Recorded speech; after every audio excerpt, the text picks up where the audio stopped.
Hello guys, welcome back to my new video.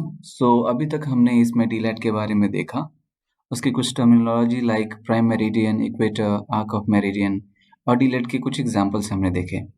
अब इस video में हम डीलोंग के बारे में देखेंगे और उसके कुछ एग्जांपल्स देखेंगे। Let's start it. Basically dlong means difference in longitude, which means कि अगर दो लॉन्गिट्यूड है उसके बीच के डिफरेंस को हम डीलोंग बोलेंगे। इस डायग्राम में जो रेड सर्कल है दीज आर लॉन्गिट्यूड और ये प्राइम मेरिडियन है and this is equator. D long between two places is the arc of equator. This is arc of equator or angle at the pole contained between the meridians passing through those two places. Basically we are totally concerned about this distance which is arc of equator. जब भी हम D long की बात करेंगे तो हम arc of equator लेंगे, ना कि किसी और latitude पे हम measurement लेंगे.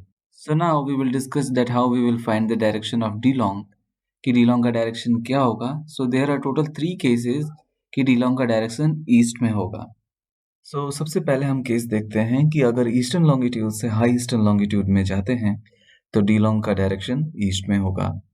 इन द सेम वे अगर हम वेस्टर्न लॉन्गिट्यूड से ईस्टर्न लॉन्गिट्यूड पे जाते हैं तो उस कंडीशन पे भी D long का डायरेक्शन ईस्ट में होगा।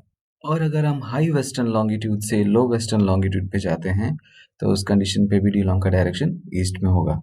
And in the same condition कि अगर हम डायरेक्शन को रिवर्स कर देंगे तो D long का डायरेक्शन वेस्ट में हो जाएगा।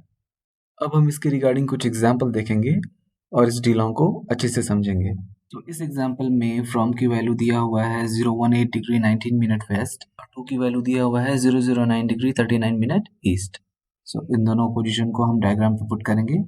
Basically we have to find the arc of equator.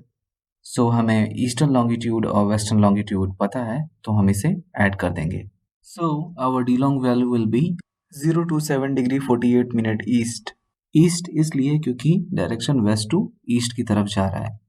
Now this brings to the end of D long. I hope you guys liked it. If you have any doubt, just feel free to comment it below. Please do share and subscribe. Thank you.